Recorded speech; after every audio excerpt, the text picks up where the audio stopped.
Sefer, de libros y autores.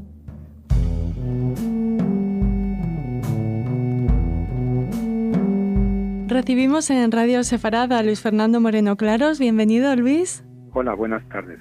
Para hablar de un libro pequeñito, un tesoro pequeño, pero que nos ofrece, como siempre, la gran literatura que produjo Franz Kafka. En este caso les hablamos de dos relatos, La condena y El fogonero, que se presentan unidos. ¿Por qué, Luis? Se presentan unidos porque se escribieron en la misma época. Es una época en que Kafka está muy inspirado. Es la época, son los últimos meses del año 1912 y entonces Kafka está inspiradísimo en ese momento. Acaba de conocer hace unos días a la que iba a ser su prometida, Felice Bauer, una judía de Berlín, y entonces estaba el hombre completamente exaltado. Por una parte, estaba exaltado porque acababa de conocer a Felice, y entonces eso le había dado como una especie de inyección de autoestima. Y luego, él quería ser escritor y entonces, hasta entonces había escrito algunas prosas pequeñas, pero a partir de ahí, del conocimiento de trabar relación con Felice y de ese ataque de autoestima, empieza a escribir como más poseído casi que otras veces. Y entonces, en esos últimos meses de 1912, surge, así como por encanto, el relato de La condena.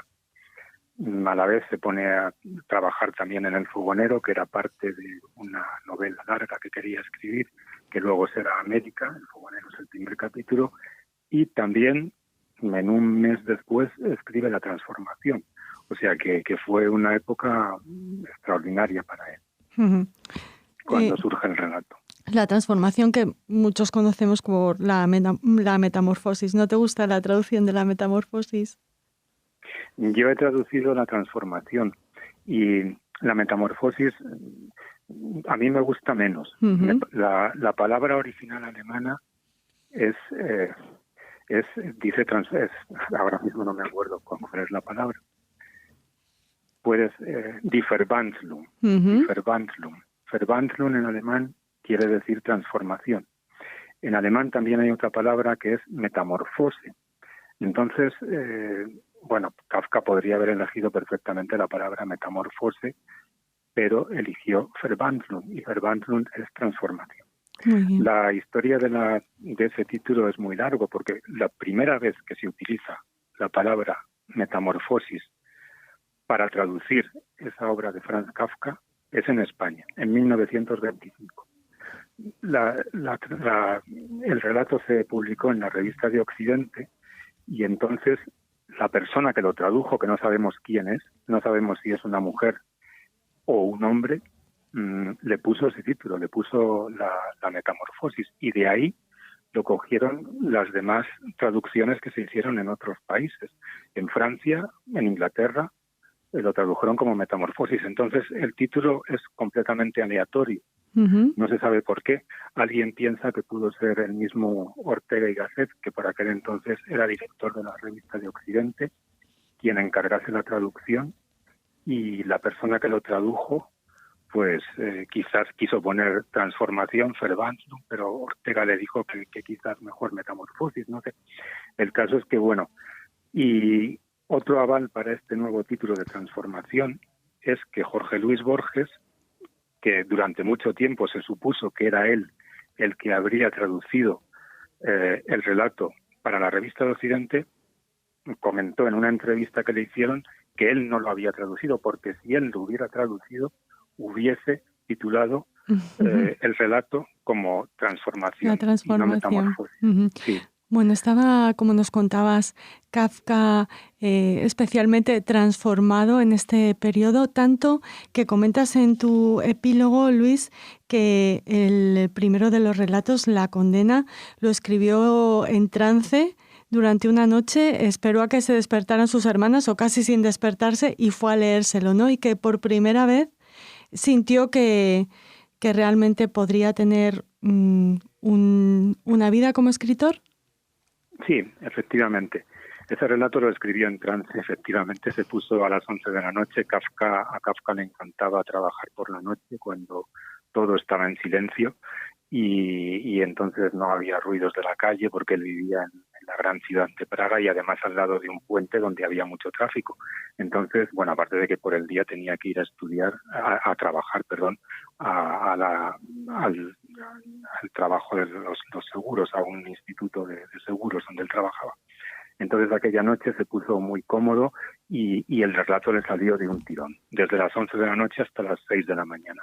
A las 6 de la mañana se levantó completamente exhausto, pero a la vez extasiado casi por lo que había hecho. Y efectivamente, él pensó, así es como hay que escribir, ¿no? Y así es como él querría que le hubiesen salido todos los relatos, de un tirón. Entonces se puso contentísimo, fue a leérselo a sus hermanas. A Kafka le encantaba leer en público y le encantaba leer todo lo que escribía, y sus hermanas eran como el primer público al que él destinaba todo lo escrito. Y entonces el relato, pues bueno, las dejó un poco perplejas, pero reconocieron perfectamente lo que a Kafka le pasaba, y es el problema que tiene ahí con su padre, ¿no? Uh-huh. La condena es un relato muy extraño, es como una pesadilla, es un relato que parece escrito, parece la transcripción de un sueño. Un hijo escribe una carta a un amigo que tiene en Rusia, le cuenta que se va a prometer, luego va a ver a su padre que vive con él en su casa, le enseña la carta al padre y el padre se enfada con él y le dice que es un mentiroso, que es un desgraciado, que por qué se va a casar, qué tal, y entonces el padre le lanza una condena y le dice, ahora mismo te voy a condenar a que mueras ahogado, ¿no? Entonces el hijo tiene que cumplir esa condena. Una cosa totalmente absurda, porque bueno, no sé, es como si fuera el relato de una pesadilla, ¿no? Uh-huh. Y este hombre dijo, me ha salido así de un tirón y efectivamente dice lo que yo quiero decir. O sea que, bueno, él no se daba cuenta de que estaba transcribiendo el problema que tenía con su padre. Él se sentía muy culpable porque el padre esperaba otras cosas de él. El padre era una persona que había trabajado durante toda su vida, era un hombre que no entendía de literatura mucho, y entonces el hecho de que el hijo quisiera ser escritor y desatendiese los deberes que tenía para con su trabajo o con la tienda que tenían los padres de Kafka en Praga, que era una tienda en la que de vez en cuando Kafka tenía que ir a ayudarles, y sin embargo, en vez de hacer eso, pues el hijo estaba todo el día con la cabeza llena de pájaros queriendo ser escritor. El padre se sentía mal con el hijo y claro, y Kafka sentía que no era el hijo deseado para su padre. Entonces todo esto crea ahí un conflicto, una tensión muy grande entre Kafka por una parte, que se sentía culpable y se sentía amenazado también por el padre, y bueno, y eso es lo que se refleja en el relato, que es un padre que condena a morir al hijo, ¿no? Porque el padre piensa que el hijo es indigno de él. Uh-huh. En fin, es un relato muy, sí, mucho más, sí, buenas interpretaciones. Sí, además justo cuando había conocido a la que sería su prometida, ¿no? Ahí también está el tema de que no es casualidad que en el relato también exista un compromiso sí, sentimental, ¿no? Sí, el padre parece ser, bueno, el padre le condena porque se supone que él se ha comprometido con una persona que él no quería, pero bueno, esto todavía el padre no lo sabe, el padre no sabe que está comprometido, Kafka tampoco sabía que se iba a comprometer con su mujer. Esto pasará curiosamente años más adelante, cuando Kafka sí que había roto ya con Feliz después de una historia traumática de 4 años, de la que nos han quedado las estupendas cartas a Feliz, ¿no? de Kafka, que bueno, que son kafkianas completamente, muy enrevesadas también. Y luego cuando rompe con Feliz, él conoce a una chica judía también, pero de una familia más humilde y pobre, y entonces el padre efectivamente le dice, pero ¿por qué te vas a casar con esta mujer si no es de nuestra categoría social, ¿no? ¿Qué vas a hacer? Es que te has dejado seducir por esa tonta. Él ese día que la viste se había puesto un vestido bonito y te dejaste seducir, ¿no? Y eso es justamente, curiosamente, lo que Kafka había escrito años antes en este relato de la condena. Ujú. O sea que fue como una especie de algo premonitorio, ¿no? Él no sabía que su padre lo iba a condenar por eso, en fin. No sé, es un relato muy interesante que se presta a muchas divagaciones y a muchas interpretaciones, como prácticamente todos los de Kafka, ¿no? Ujú. Porque también en la transformación que tú me hablabas antes, también el hijo es condenado. O sea, el hijo se siente tan mal que se siente como una especie de bicho, como un escarabajo. Bueno, esa mañana que Gregor Samsa se despierta y se ve convertido en un escarabajo y luego toda la familia lo aparta, lo meten en una habitación y él se queda ahí muriéndose, eso es también algo, es como una especie de explicación literaria y simbólica del sentimiento que tenía Kafka de ser un hijo no querido, ¿no? De ser como el apartado de la familia, la oveja negra, en fin. Y ahí también se ve al padre omnipotente, un hombre grandote que le pega bastonazos cuando aparece detrás de la puerta él convertido en bicho. En fin, Kafka es un mundo, se presta a las interpretaciones y bueno, es muy complejo, ¿no? Yo creo que la gente que lea este relato de la condena se va a quedar un poco perpleja porque dice, bueno, pero ¿qué es esto? ¿Pero qué es esto que me están contando aquí? ¿No? Es una... Luis, el siguiente, El fogonero, no es tan complejo, pero tiene también sus toques, vamos a atrevernos con el término, kafkianos, ¿no? Sí, claro. Claro, todo lo de Kafka es kafkiano, ¿no? Sí, pero a veces como se utiliza casi para cualquier cosa, en este caso creo que tenemos derecho a decirlo, ¿no? Claro, efectivamente, sí, no. Sí, pero sin embargo es casi el menos kafkiano de los relatos kafkianos, porque es un relato, él lo hizo pensando en Dickens, ¿no? Él estaba le gustaba mucho la novela de David Copperfield y entonces él era un enamorado de Dickens, de las novelas de peripecias y tal, y él dice que pensaba en Dickens cuando empezó a escribir El fogonero, que es el primer capítulo de una novela que iba a llamarse El desaparecido, pero que luego, cuando Kafka murió, su amigo Max Brod la publicó con el nombre de América, pero El fogonero es el primer capítulo de América o del desaparecido. Y Kafka también escribió en esta época de la que estamos hablando, los últimos meses de 1912, cuando estaba tan inspirado, también llegó a escribir 7 capítulos de esta novela. Pero solamente el primero, el del fogonero, fue el de su gusto. Los demás, él hubiese querido que Max Brod los destruyera, porque ya... Bueno, se sabe que Kafka le pidió a Max Brod que cuando él murió... Que destruyera todo, ¿no? Sí, que destruyera los inéditos, solamente las cosas que no había publicado. Los relatos publicados no podía destruirlos porque ya estaban publicados, aunque les dijo, bueno, esos relatos yo no quiero que se vuelvan, que cuando se agoten las ediciones, pues que no se vuelvan a reeditar. Pero entonces el fogonero, con este relato sí estaba Kafka sí estaba contento. Es un relato clásico, un joven es enviado a Norteamérica, a América, también castigado por el padre, porque es un chico al que una criada ha seducido. El relato perdona Luis, el relato de la seducción es extraordinario, ¿eh? En pocas líneas.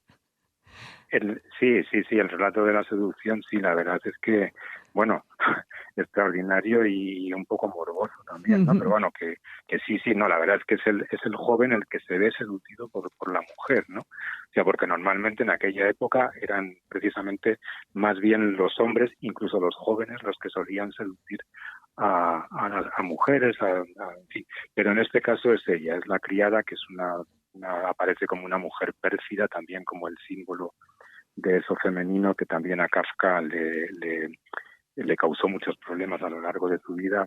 En fin, él tampoco estaba muy maduro como para tener una relación madura con una mujer, y entonces aquí aparece eso. Él es seducido, tiene un hijo, la criada, y el padre lo castiga.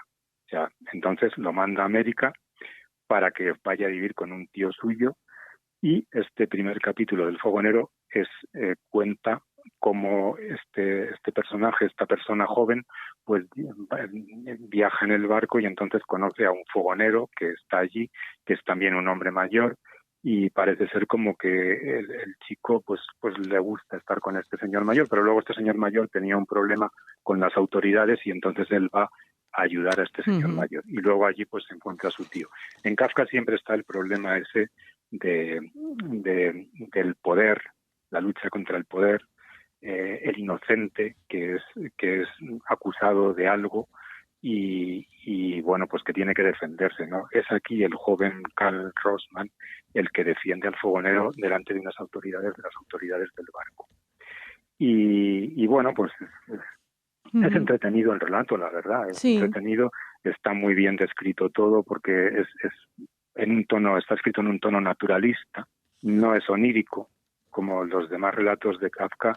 Yo siempre he dicho que parecen sueños, ¿no? Transcripciones del sueño. Bueno, no es que lo diga yo, lo dice mucha gente, pero es que es verdad, ¿no? Que es eso.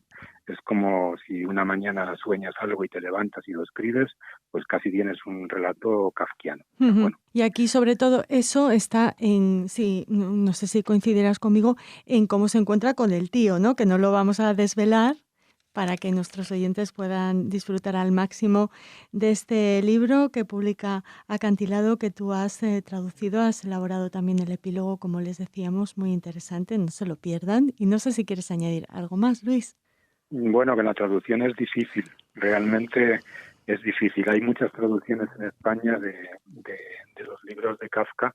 No todas son, hay muchas que son buenas, pero cada vez que uno traduce un relato de Kafka se encuentra con un verdadero problema, porque el lenguaje es muy conciso y en fin, y cuesta mucho, ¿no? O sea que después de ver un párrafo como el primero del fogonero transcrito e impreso, no se sabe lo que el traductor ha tenido que sufrir detrás de ese párrafo. Bueno, pues te agradecemos doblemente que la lectura sea fácil y tan apasionante como siempre que nos acercamos a un libro de Franz Kafka. Muchas gracias, Fernando. Gracias a ti.